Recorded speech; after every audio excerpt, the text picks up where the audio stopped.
I wonder how many people are happy tonight. I wonder how many people have more suffering than happiness in their lives, with no real hope of it improving. Many people think suffering shows there is no God. They say, wouldn't a kind God want to stop suffering? Wouldn't an all-powerful God be able to stop suffering and evil? And yet people suffer. In some places, the average person seems to live unthinkable suffering. So the kind, powerful God can seem impossible. But is it really that easy? Now there's a big question. We'll visit one of Africa's worst slums to begin thinking about the huge question of suffering and ask if it proves there cannot be a God or whether there might be some reason for it. We'll talk to leading thinkers from both sides. How do you explain all the misery and pain in this world if there's a God who is active in it? If you're going to have a universe in which love is possible, hate must be possible. In other words, decision must be possible. A certain freedom of will. Some say we're accidents in a universe born by chance. Some say we're children of God. I'm Grenville Kent, a Christian academic, and the new atheists have got me questioning my faith. So I'm going wherever the questions take me with my ever-curious son, Marcus, and talking to leading thinkers on both sides of the God question. Because I really want the evidence. Is there a God? And will I ever find a hat that fits? Bullshit.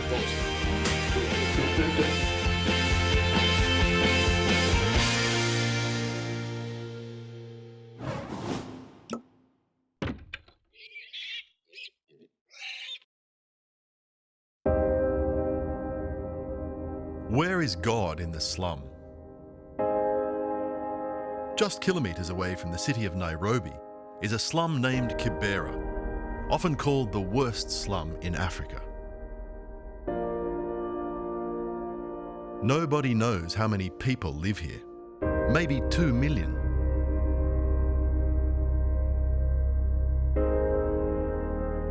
It has a problem with serious crime.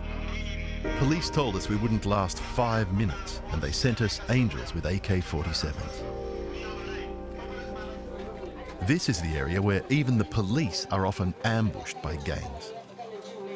We went through in the daytime when no one was around.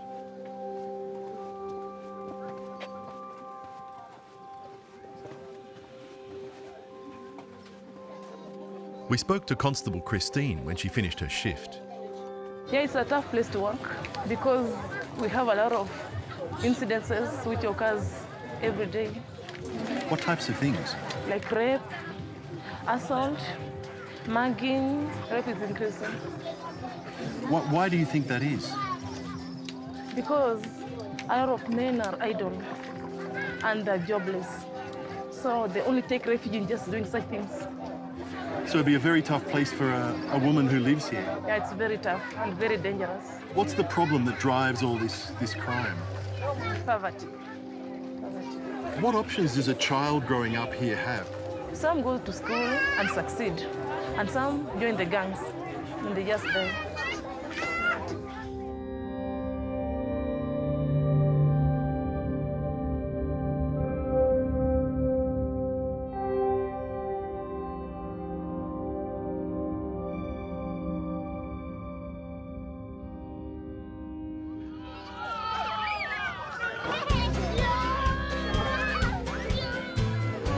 The kids here are always up for a game with the Mzungus, or white men. But we didn't hop very far from the police station.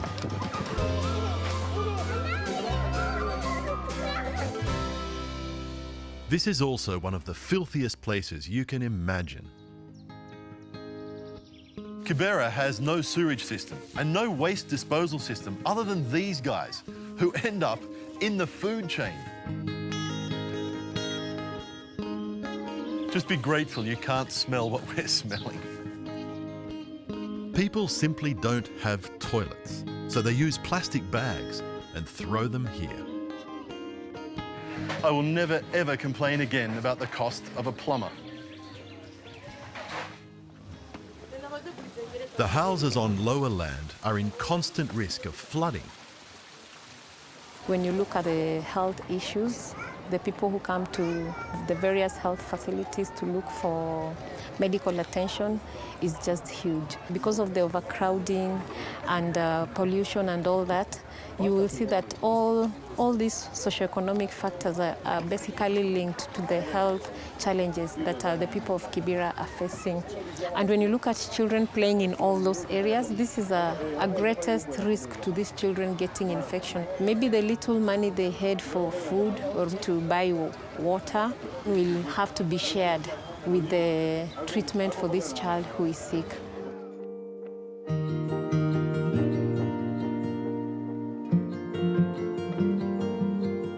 You see people here trying to improve their lives, leaving at dawn on crowded mutatus dressed up to work.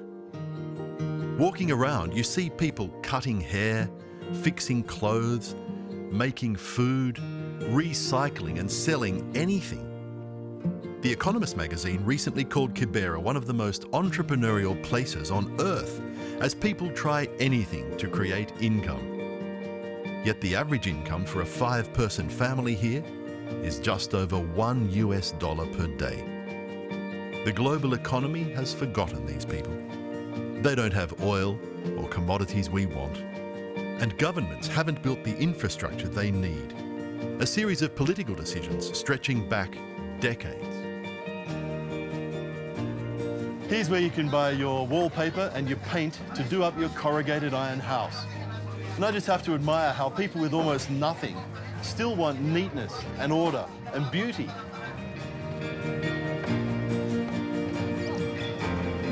You don't see many Xboxes and iPads. You look at children here, but then you think, what are your chances of fully developing all that talent? Of getting an opportunity to work and to bring your wages home without being mugged? What are your chances of avoiding being raped? And the odds here are horrific compared to where I live. We wondered what an ordinary day is like for a kid Marcus's age.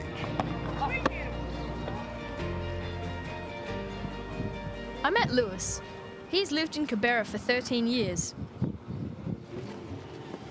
His dad had a stroke a few years ago that left him unable to talk. He sells sweets on the road. Lewis's family lives in one room, smaller than some people's laundry. His mother also has a baby to care for. This is our utensils, where we keep the utensils after we wash. And this is called a pressure cooker, which we use to cook something like beans or maize and beans. This is our television and our DVD. And this is our cupboard. This is my bed. And this is my calendar. I say I was first in Manchester United. The footballers on his poster earn tens of thousands of times more than his father. And the outside is where we keep our water. And this is where we keep our garbage. This is our neighbor. This is where I hang clothes, but there is another one there. So your neighbour lives in there? Yeah. And there is our toilet.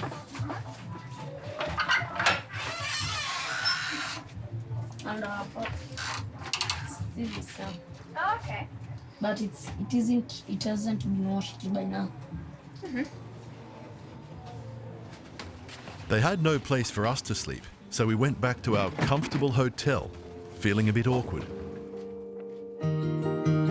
After a Kibera night, when God knows how many people suffered, Lewis started early as usual.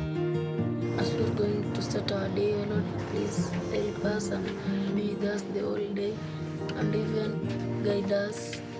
In Jesus' name I pray and believe. Amen. Lewis has adult responsibilities. His sister leaves for school and he does piles of housework. At home, I can turn on a tap, flush the toilet, raid the fridge, use a microwave, get driven to school. It's so easy. I went to Lewis's school. The building is basic, but the algebra is just as advanced as I do. Lewis gets very high marks at school, but he's over 3 terms behind on paying his fees.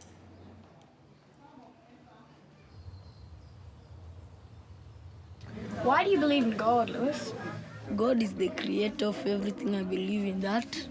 And God, as in our family, since I was born, God has been, he has been helpful to me, like in school, in church. And the testimony that I have is for my dad. He was very paralyzed and he started to recover. So I really appreciate God for that, and God cares for everybody. Why do you think he loves you? Because he created me.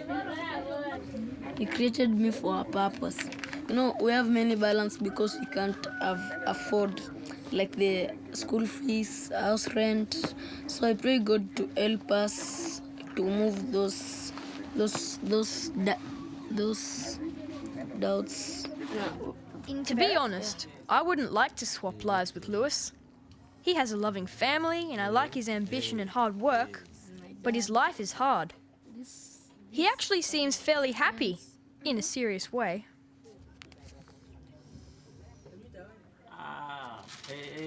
Does suffering disprove God's existence? Not for Lewis. He prays about his sufferings and worries. Some would say it's a coping mechanism, but spirituality seems a resource for him. I'm surprised at how religious Kibera is. You have posters of Jesus up there with Obama and Beyonce. Titus Kulu is an airline executive who volunteers as a Christian pastor. People in the slum areas, they are very spiritual. You find in a slum like this, left, right, center, there are churches. People come in. They want to listen to something that gives hope, that gives them a sense of value away from money. Atheism is a religion of those who have plenty rather than the wretched of the earth. The poor people are more receptive to things of God. What led me away from Christianity was my increasing sense that it was impossible to reconcile the claims of faith with the realities of this world. Specifically, I had trouble explaining how there could be a God who is active in this world, who answers prayer, who intervenes for the salvation of the human race, if in fact there's so much suffering in the world. How do you explain all the misery and pain in this world if there's a God who is active in it? I came to think that there probably isn't a God active in it, and so I'm no longer a believer. With so much suffering in a place like this, how can you believe in God? Someone comes and tells you God is love. It's not easy to reconcile those two. But if we can go deeper and look at God and what exactly he has done to constitute humankind with freedom, then we begin to understand God.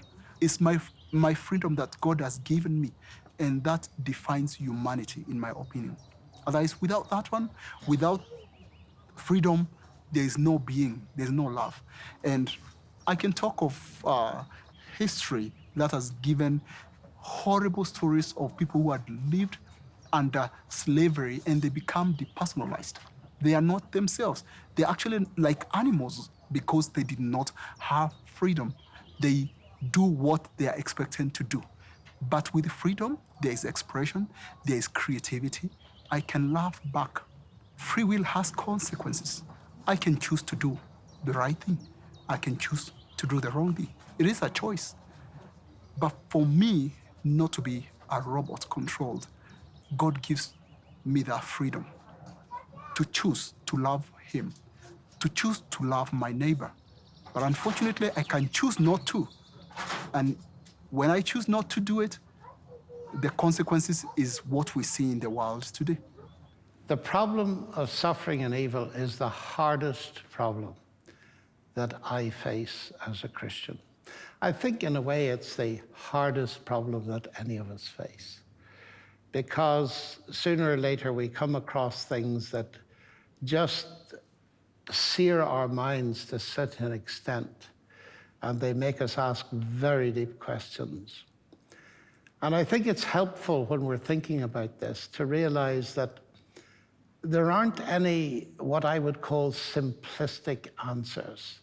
God exists, therefore people can't suffer. I don't think that logically flows, okay? That's not necessarily it's not a logical conclusion. It's understandable why somebody might think that, but the mere fact that you say God exists, therefore there can be no suffering, or you can take it further. Even a good God exists, therefore there can be no suffering. Or even a good omnipotent God exists, therefore there can be no suffering. That doesn't necessarily follow. People often say to me, look, you believe in a good God. You believe in an all-powerful God. But if both of those things are true, how come the world is such a mess? Typically, when I ask my own Christian students about why they think there's so much suffering if God is in control of this world, invariably what they say is, it's because of free will. Meaning we're not created to be robots. We're created to choose how to live. And if I choose how to live, it means that I can choose to oppress you if I want to, or to hurt you if I want to. And if I didn't have that ability, I wouldn't have free will. And it's better that I have free will than not to have free will. And so that's why there's suffering. I don't think you can understand any of this without understanding, the free will defense. I think there's no question the foundation of evil in a world created by a good God has come from the abuse of free will. Evil has gone exponentially. It's grown exponentially. We suffer unjustly.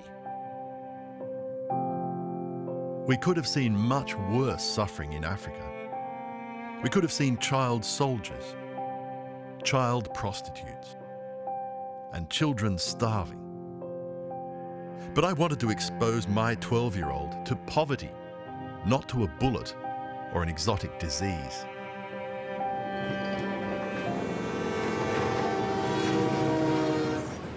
Locals say the train leaves Kibera, but no one else ever does.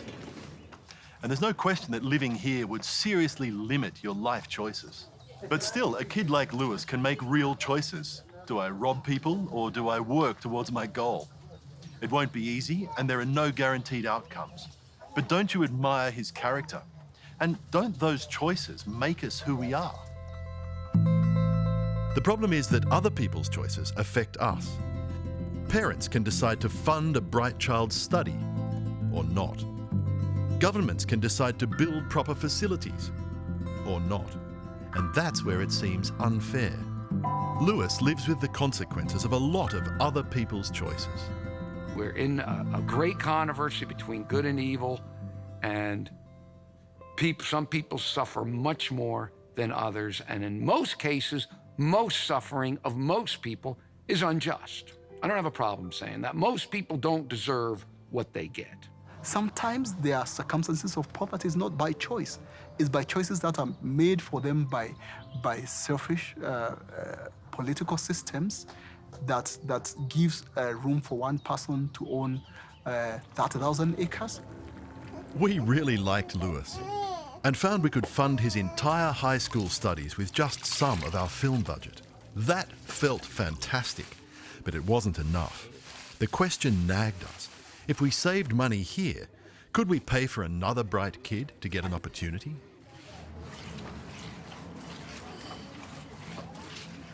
I first worked on an African aid documentary nearly 20 years ago, but I still don't know how to feel when I come here. Of course, you feel profound sympathy for the people and connection with them. I feel very grateful for the privilege I have of living in a developed country with a strong economy and giving advantages to my children.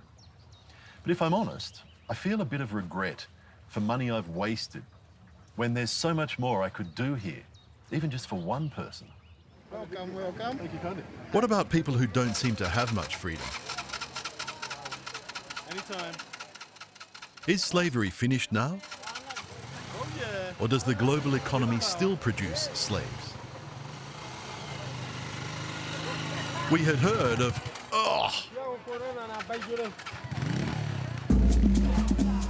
We had heard reports of child slavery in the coffee industry, and we wanted to take a look. Kenyan coffee is prized the world over, and we wanted to meet the people who make it. In the early morning, we followed the farm manager as he drove around the village, picking up his workforce. This carful would be his main source of labour for the day.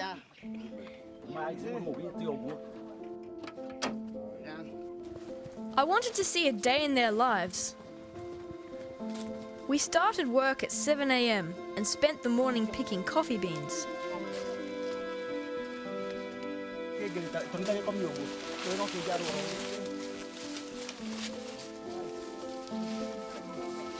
A few kids were lucky enough to have a piece of fruit for lunch. Then we all kept working. About 3 p.m, the amounts were added up and the children were carefully paid in front of our cameras.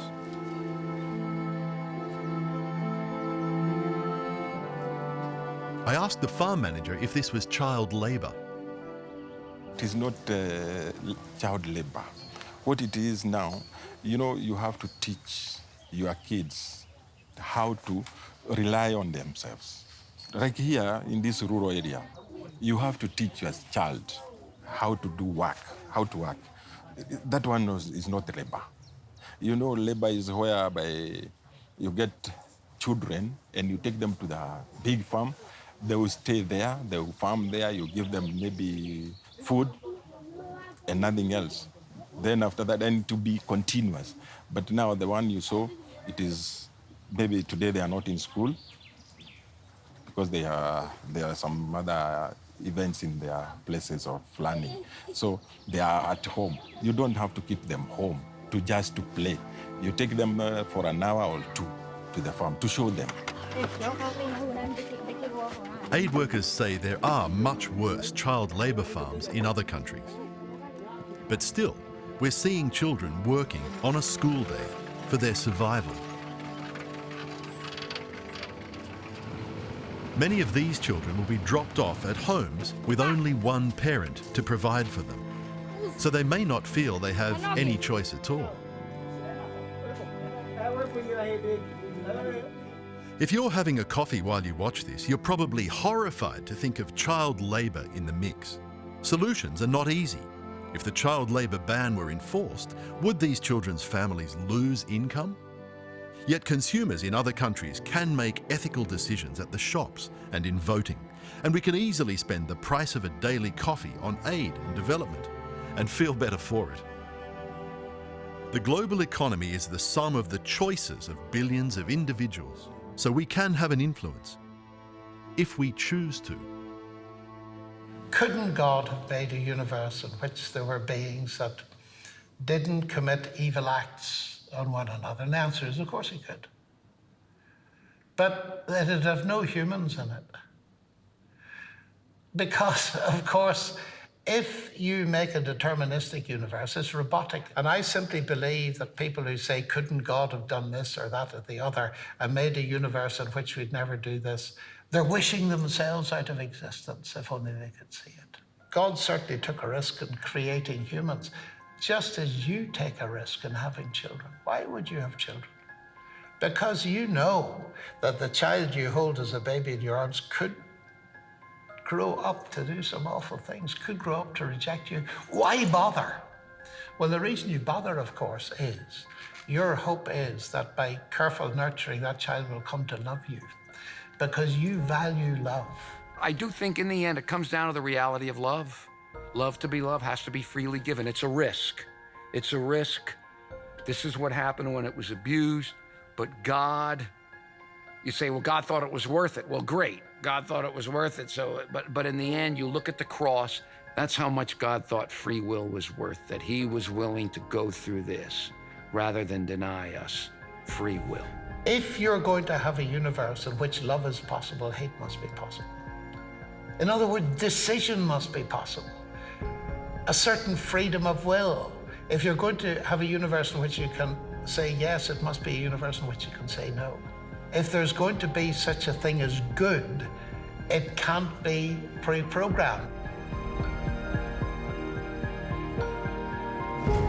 Here's a question. Imagine God can make world A, where we never suffer because we're all pre-programmed to do good and be nice. Or world B, where we're free, but we might use that freedom selfishly and hurt each other. Which world would you want?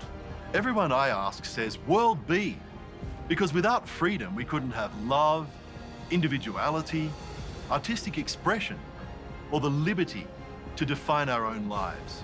Some of the best things about being a human being. Well, what if God made world B and we're living in it? I find that explanation convincing, but does it go far enough? There's no doubt in my mind that there's some truth to this understanding of why there's suffering in the world. The problem with this free will explanation is that it doesn't explain a lot of suffering in the world. It doesn't explain why you have a hurricane that kills thousands of people, or drought, or famine, or any natural disaster. Free will simply can't explain that. Fair point. Next time we'll look at suffering caused by nature. Does that disprove the existence of God? Join us next time for more big questions.